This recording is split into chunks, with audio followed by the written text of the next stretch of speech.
The wind came down like a blade that night, not howling but screaming, ripping through cedar groves and old homesteads like it meant to erase everything that remembered warmth. It was the kind of cold no cowboy worth his boots would face without a fire, a rifle, and a running horse, and even then he'd think twice. But she didn't have boots worth a damn, didn't have a horse, didn't have a fire. What she had was one torn coat that used to belong to her husband, 3 buttons left on it, and bare hands that had stopped feeling like hers somewhere after sundown. Her name was Clara Albrecht, 70 years old, and alone in the northern pass above Bitter Trail Ridge, and she was digging with fingers blackened at the nails, red around the joints, digging with hands cracked like river clay and too stiff to fully close, digging down into a snowbank, not to hide, not to run, but to try something she'd never done before, survive the night. That was the only idea left. It hadn't been a planned journey. She wasn't like some wild-witted hermit who'd gone to the hills for fun or madness. She'd been trying to make it back from Clover Junction, after trading dried apples and old quilts for a tin of lard and a scrap of sugar, hoping to stretch her cellar another week. They told her the snow was coming, told her the pass could shut in hours. One man even offered to ride with her partway back, but Clara had always been proud and stubborn too. She told them she'd made that trail alone 40 years ago and would make it again, but she hadn't accounted for what the wind would do once it got teeth, nor that her mule would panic near Split Rock and snap the harness trying to run. She'd screamed at it till her throat tore, watched the beast vanish into the dusk, dragging half her gear behind it, leaving her with only what she had in her pack and the worn canvas tarp she always kept rolled under the seat of her sled. Then the sky turned black, the kind of black that eats up the last of hope, and the snow began falling not flake by flake but in waves, like it was being hurled down by the fistful. It didn't take her long to know she wouldn't make it back, not on foot, not in this wind too fierce to move in,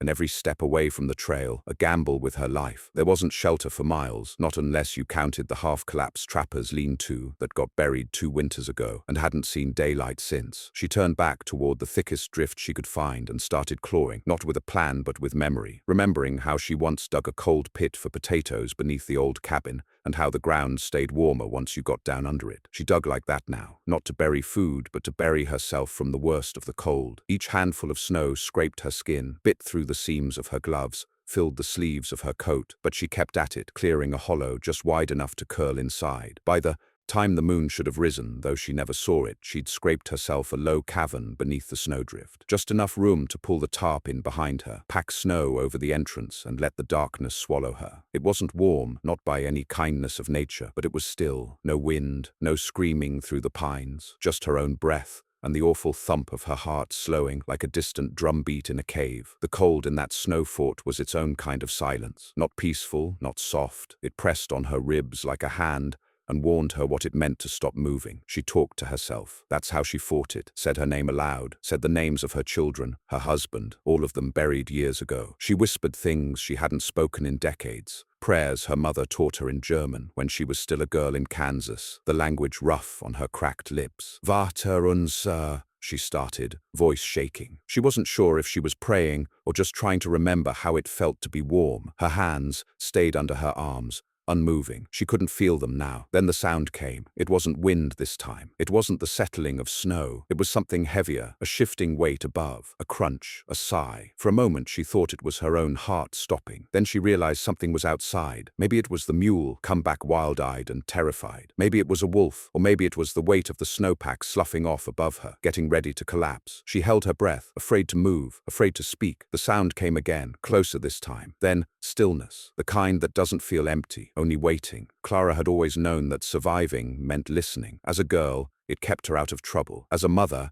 it helped her read fever in her children's breathing. As a widow, it told her when winter was about to turn mean. Now it warned her something was out there, and the fort she'd made was only a temporary coffin unless she did something more. So she waited, counted to 30, then pushed out a little of the snow by her knees with what motion she had left. Just enough to peek out to see faint moonlight above, casting a bluish glow against the bank. No shape, no shadow, nothing moved. She almost convinced herself she imagined it, until a breath came out of the darkness, loud and hot, misting the edge of the hole she'd carved. Then it turned to steam, real breath. Animal, close, not a mule, too large, not a wolf. She couldn't see it, but it was there, inches from her, and still she didn't scream. Her eyes adjusted just enough to make out the glint of fur, the slow motion of a broad chest rising and falling. Whatever it was, it didn't paw at the snow, didn't try to dig. It stood there like it had known she was there the whole time and was trying to decide what to make of her. Clara barely blinked, not out of courage. She was too far past fear for that. It was something else, something deeper, an instinct that said, stay very still and don't give death a reason. It stood there for what might have been minutes or hours. She couldn't tell anymore. Then, just as silently, the shape moved away, crunching through the snow in long strides,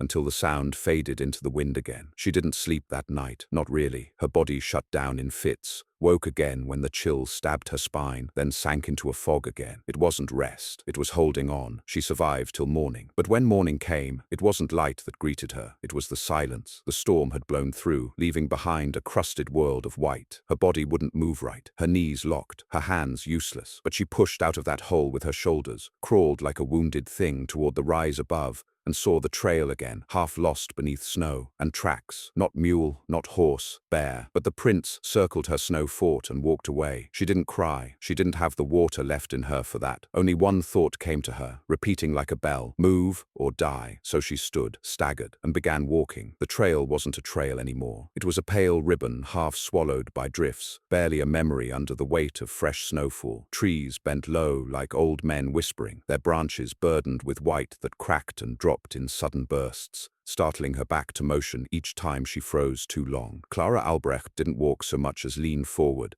and dare gravity to keep her going. Every step cost her more breath than she had, and the air didn't give back what it took. Her boots, thin leather, the stitching long undone, slid on the crusted top layer of snow and punched through to the soft beneath. Each step felt like tearing muscle. The cold had already taken feeling from her feet. She didn't look down to check if her skin was split. She didn't want to know. She counted steps. That was the only way she'd learned to survive these hours. Break the world down into numbers small enough to win. 50 steps, then stop. Breathe. Look for the sun. 50 more. A rhythm that had no music. Her body did not belong to her anymore. Not really. It was a hollow thing she lived inside, pushed forward with the same dry prayers she'd whispered through the night. Her hands had gone rigid, curled against her chest, held beneath the coat like claws. She couldn't straighten them now. Not enough feeling left. They were tools that had done what they needed. Dug her grave, then turned it into shelter. They could stop working now. She wouldn't blame them. But her eyes still worked. That much was left, and she used them. Scanned the ridge, searched the wind-blown horizon for smoke, for a fence post, a rock that didn't belong, some sign of the road that used to lead home. She knew she wouldn't make it to the cabin by nightfall, not like this. But there were old things out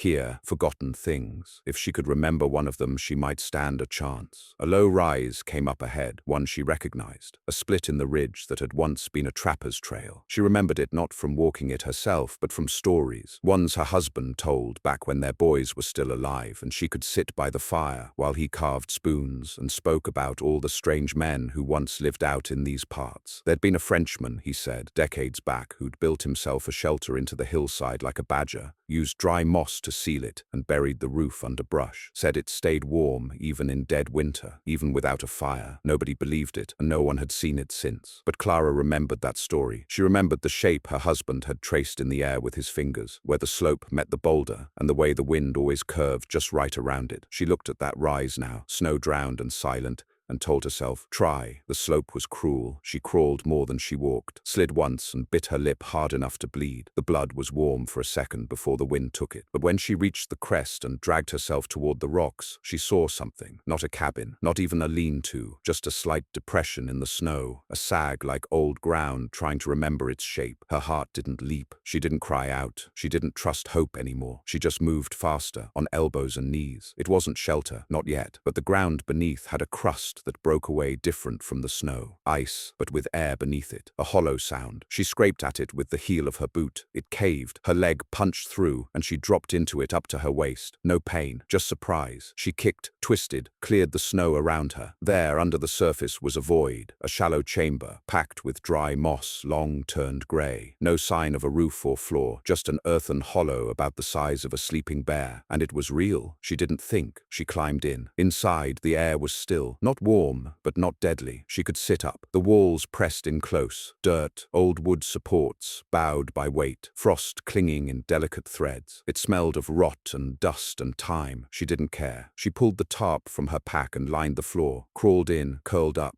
closed her eyes. When she woke, it was night again. She wasn't dead. Her fingers burned. That's how she knew she was alive. The feeling had returned, but it was fire now, not numbness. Frostbite coming back in reverse. Her legs ached. Her feet spasmed. She gasped in pain, bit down on her coat to keep from screaming. The pain was worse than cold. It was life returning, and it wasn't kind. She knew what it meant. The hands were ruined. Maybe not lost, but ruined. Fingers would blacken. Feet too, maybe. But she was alive. That part stunned her. Her body had carried her farther than she believed possible. She felt gratitude, not the loud kind, the quiet kind, the kind that comes from surviving just long enough to feel pain again. Then came the cough, not hers, outside, just once, a deep, hacking bark of a man's lungs fighting the cold. She froze, listened, another cough, and footsteps. Someone was out there. She pressed herself back into the hollow, the tarp drawn up to her chin. She wanted to call out. Part of her did, but the other part, the part raised in a world that never promised safety, held still. Who was out there mattered. She'd lived too long to call out blindly. The steps drew closer, then stopped. A voice low and grumbling. "That you, Clara?" She blinked, couldn't speak. The voice came again, louder. "Clara Albrecht, that you in there?" She knew that voice, knew it the way one remembers a song they used to hum. "John?" she rasped. The snow shifted. A figure crouched at the edge of the hole, large, bearded, wrapped in oilskin and furs. His face barely visible, but the lantern he held threw gold across the frozen ridge. It was John Delvers, her neighbor, 5 miles west, a man she hadn't seen in a year since his own wife died, and he stopped coming to town. "You came," she said, barely louder than a breath. He didn't answer right away, just stared at her, eyes wide, shaking his head. "I followed your mule's tracks," he said, "then lost them. Found the sled pieces near Split Rock. Figured you'd tried the ridge." She couldn't speak. Tears stung her eyes, but froze before they fell. He reached down, grabbed her arms, gently, and pulled her out. She couldn't stand. He lifted her like a sack of flour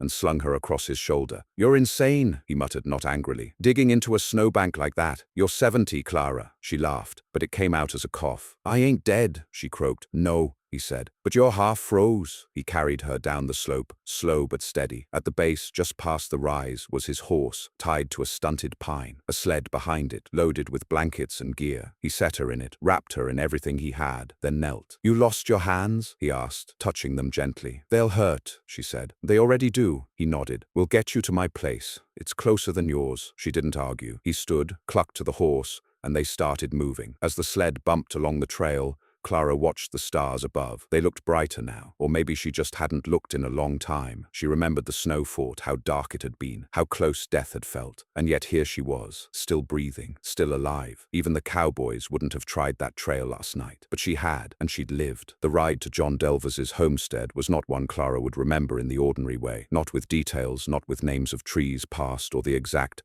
hour they arrived, but through the body, through the deep ache in her ribs where the cold had settled, through the stabbing nerves in her fingertips that flared like fire as blood returned, through the sharp smell of old furs bundled too tightly over her face, through the slow rhythm of the sled scraping over snow crust, pulled behind that quiet, slow horse John called Lucy, though the poor thing looked like she had more years behind her than Clara did. She faded in and out, not sleep, something else, that in-between fog where the mind slips loose of pain for a while, only to be yanked back when the sled hit a rut or the cold air found its way between the folds of blankets. She didn't ask how far it was. She didn't have breath to spare on questions. But once, maybe halfway through the pass, she stirred enough to speak, not because she had something to say, just because the silence reminded her too much of the night before. "You ain't dead either," she rasped from beneath the pile of hides. John's voice came from up ahead, calm and steady. "No, ma'am. Tried once. Didn't take." It made her want to laugh, and it might have come out as one. But it hurt. Everything hurt. She went quiet again. They reached his cabin well past midnight. No light outside, no lantern waiting in the window, just the shape of the old logs half buried in drifts, smoke barely curling from the chimney. He hadn't left it untended, not for long. He'd known it was a risk, riding out with firewood still in the hearth. But some risks weigh different. He'd taken this one because he remembered Clara's boys, remembered the way her husband used to leave dried peaches on his porch after harvest. He remembered what it meant to owe a thing deeper than words. And he'd seen the signs in the sky, same as everyone else. That this storm wasn't just a blow-through. It was the kind that took names off headstones and added new ones by spring. He didn't ask for help getting her inside, didn't call out for neighbors. There weren't any close enough anyway. He hoisted her in both arms like a man carrying a felled tree, kicked open his door with his heel, and stepped into a world no one else had seen in years. Inside was warm, not cheerful, not soft, but warm in the real sense. Stone hearth alive with fire, the smell of ash and old tobacco thick in the air. A cot against one wall covered in more quilts than a mercantile. He'd kept the place tidy, or as tidy as a widower alone might. A single chair, a table built from raw planks, tools hanging along one beam. The window panes rattled against the wind, but the logs held. He didn't speak as he laid her down, unwrapped her slowly, careful not to tear what the frost hadn't already ruined. Her coat stuck to her sleeves. He soaked a cloth in warm water and loosened it, spoke soft words now and then, mostly to the silence, as if afraid she'd vanish if he stopped making noise. "You're lucky," he murmured once, brushing snow from her hair, "or just too damn mean to die." She stirred then,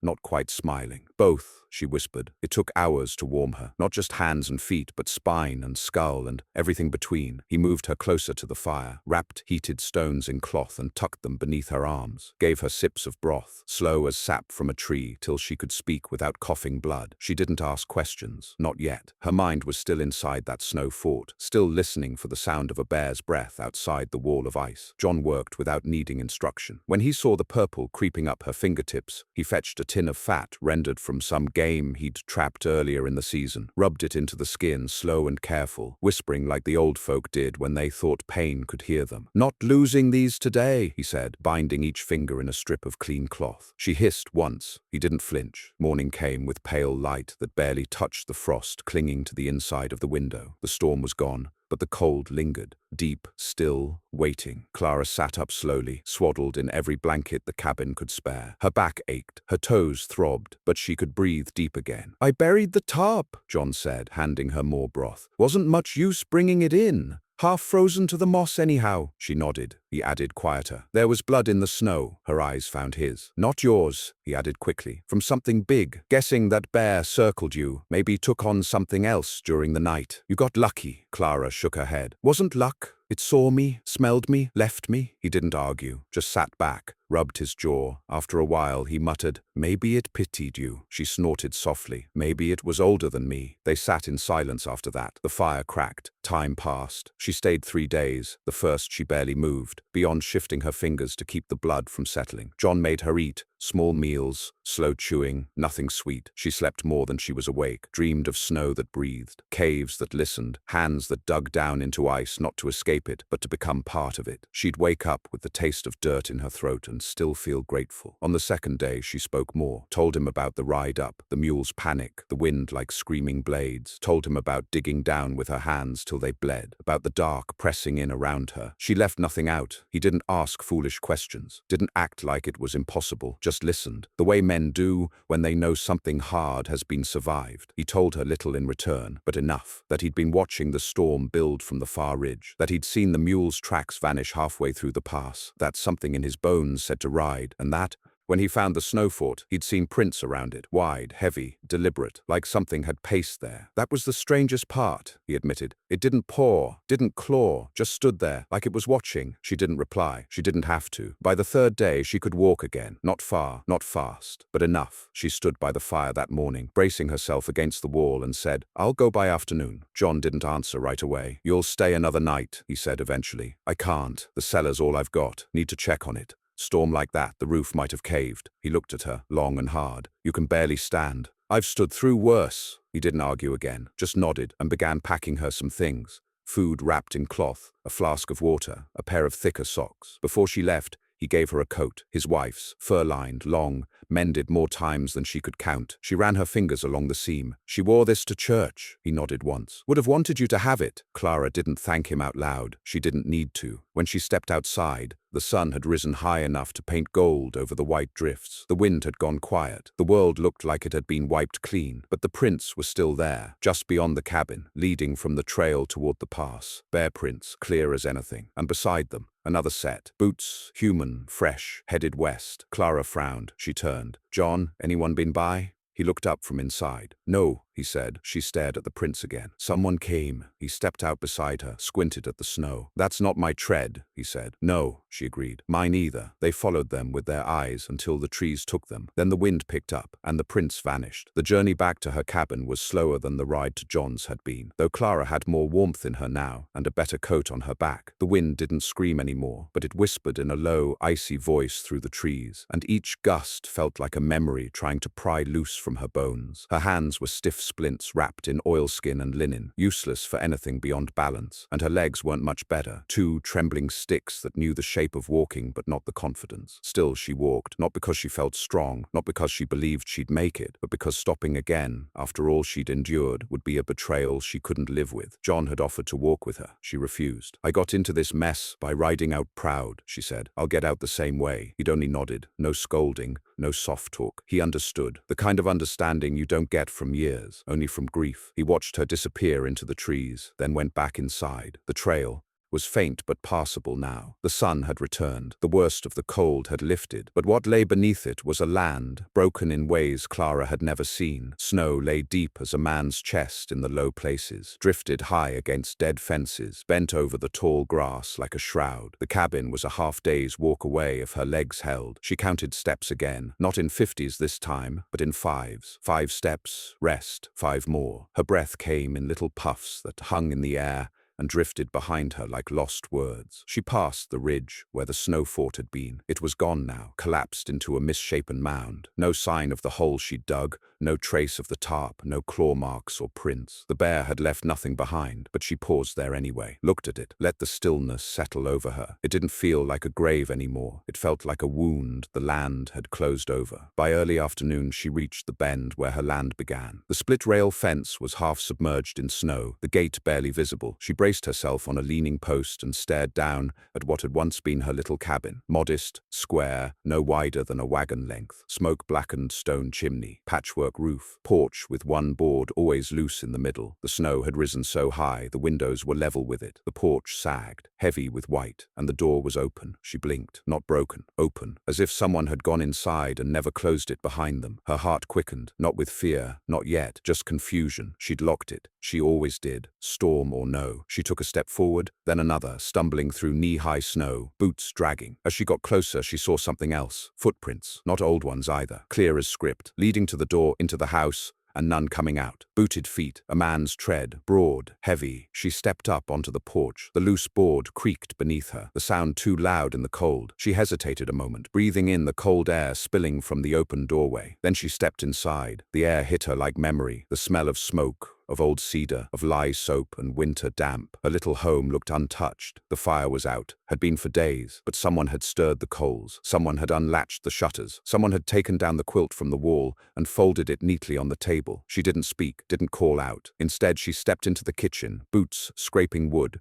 and saw the tin of lard she'd traded for in Clover Junction sitting on the shelf, untouched. The sugar wrapped tight in a cloth bag beside it, and on the table, 3 slices of dried apple, set in a neat row. She stared, then turned. A coat hung on the wall, not hers. It was old, leather, worn, with a missing sleeve button. Familiar. She stepped closer, fingers trembling as she reached out to touch it. It had belonged to her husband, gone 10 years now, buried on the ridge, behind the cabin. She had buried him herself, dug the grave with the same hands that had scraped through the snow 3 nights ago. She'd sewn that coat into his coffin because it had been his favorite. He'd worn it through every storm, every chopping day, every hunt, and now it hung on her wall. She staggered back, breath short. Then she heard it, the creak of a chair, from the other room, not heavy, not loud, just the slow shift of weight against old wood. She stepped toward the doorway. "John?" she called. No answer. She stepped into the back room, the bedroom, once shared, now empty since his passing. A chair sat facing the window, empty, but rocking, slow, steady, moving. The quilt on the bed was folded, the pillow indented, as if someone had sat there recently. And on the windowsill, melted snow, a boot print on the rug. She moved to the chair, touched it, felt the warmth still in the wood. She stepped back, mind reeling, and then, on the table behind her, she saw the lantern, lit, flickering, still burning, and beside it her journal, open, one line written, in his handwriting. "Don't stop digging." Her knees gave out. She collapsed to the floor, not in fear, but in a flood of something she hadn't let herself feel since the day she put his name on the headstone. Grief, raw, sudden, relentless, but beneath it, hope, because whatever had brought that coat back, whatever hand had lit the lantern, whatever spirit had placed those apples on the table, it had not meant her harm. She sat there on the floor for a long time, staring at the words. "Don't stop digging." She whispered it over and over, and the snow outside fell gently, soundless, as the wind passed over the ridge and moved on. Clara didn't sleep that night, not in the normal way. She lay curled on the floor beneath the lantern's glow, the coat still swinging on its hook like it had just been placed there, the words in her journal burning brighter in her mind than the flame. She didn't dream because she didn't close her eyes long enough. Instead, she watched the shadow of the rocking chair stretch and pull across the wall as the lantern flickered, and every now and then, when the wind tapped the shutters just right, she could almost hear boots crossing the porch, but no one came, and she didn't expect them to. At some point, maybe near dawn, she rose, her joints aching, fingers stiff as old iron, but she moved. She banked the fire. She swept the snow out of the doorway. She folded the apples back into the tin. She touched the coat one last time, then carried it across the room and laid it gently on her husband's bed, smoothing it flat, like laying a body to rest. Again, then she put on her boots, cracked, worn things, and went outside. The sky was clear, winter blue, the kind that cuts to the bone even when the sun's up. The storm had left the land looking sculpted, every fence post wearing a crown, every stump softened into a smooth white shape. The trees had turned to glass, but the wind had shifted. It blew soft from the south now, whispering of melt, of the slow turning towards spring. And as Clara stood on her porch and looked out over her land, she saw it not as a place of survival, not anymore, but as something she had reclaimed, something that had tried to take her and failed, not because she was strong, not because she was lucky, but because she kept moving, kept digging. She didn't go back to the snow fort, let the land cover it, let it be forgotten. But she did go up the ridge later that day, to the old grave, the one with the crooked stone and the frost-worn name Ernst Albrecht. She sat beside it in the snow, breathing slow. "I felt you," she said. "If that was you?" No wind answered, only the groan of a tree settling far off. She smiled, still too proud to admit it, I guess. The coat had smelled like him. That part hadn't been imagined. The stitching in the collar was her own, the thread still loose where she'd always meant to mend it better. The boots, the print in the rug, matched the old pair she'd buried him with, but she didn't ask how. She didn't want to know. Some things on the frontier aren't questions. They're stories that live in silence. She stayed at the grave until the cold reached her bones again, then went home. She didn't speak of the visit to anyone, not even when John rode by 2 days later, with a sack of oats and a repaired shovel handle. He took one look at her, saw the lines deeper in her face, the steadiness in her step, and didn't ask a thing. "Chimney's holding," he said instead, "but your north roof's dipped." "I'll fix it," she said. He didn't argue. He left before dusk, tipping his hat the same way her husband once had, and rode off down the trail with Lucy, kicking up little puffs of snow behind them. Winter loosened its grip slowly. The days grew longer. By March, the pass opened, and that's when the story began to spread. Not because Clara told it, she never did, not in town, not at church, but because others began to notice what she'd survived. An old widow, 70 years to her name, alone in the wild during the worst freeze anyone could remember, with nothing but a canvas tarp and bare hands. Word spread from Bitter Ridge to Clover Junction, across the trading posts and cabins, and by spring, the loggers were telling it around campfires like gospel. Some said she fought a bear, others claimed she dug her way through a snowbank the size of a barn. A few whispered she'd been saved by a spirit, her dead husband walking the ridges in the storm. Clara never corrected them. She just listened, mouth tight, hands wrapped in new leather gloves, gifted by the tanner's wife. She never bragged, never told them about the print in the rug, or the coat, or the words in the journal. That stayed hers. But late one night, when a storm rolled back in and the wind howled again over the pines, she lit her lantern, stepped outside, and dug a hole beside her porch. Not to hide, not to survive, just to remember the motion of it, the rhythm, hand, scoop, the silence. And when the wind died down, she sat in the hollow for a moment and whispered one word into the dark. "Danke." Then she filled it back in, and went inside. She lived another winter after that, then another. People began to visit her cabin more often. Young wives looking for advice on sealing a roof, old trappers bringing fresh pelts just to talk. She taught children how to bind fingers against frost, how to read the sky before a storm. Her hands stayed stiff, some fingers never quite bent again, but she worked, planted, patched, wrote a new journal this time, started it with the same words she'd seen scrawled by a dead man's hand. Don't stop digging. And one spring, 3 years after the Great Freeze, she didn't wake. They found her curled in bed, lantern cold, journal open on her lap. The last page was written in neat, sharp strokes. The cold took my hands, but I used them. The storm took my mule, but I walked. The dark nearly took my breath, but I breathed anyway. I built a grave to lie in, and woke up in it, alive. So if you find this, and the wind is rising, and you feel it clawing at your door, dig. They buried her beside Ernst, on the ridge. No marker, just stone. But they say the snow never lasts long on that hill, always melts first, as if the earth there remembers her, or maybe as if something else does, something big, watching, still walking, still waiting, for those who don't give up, for those who dig.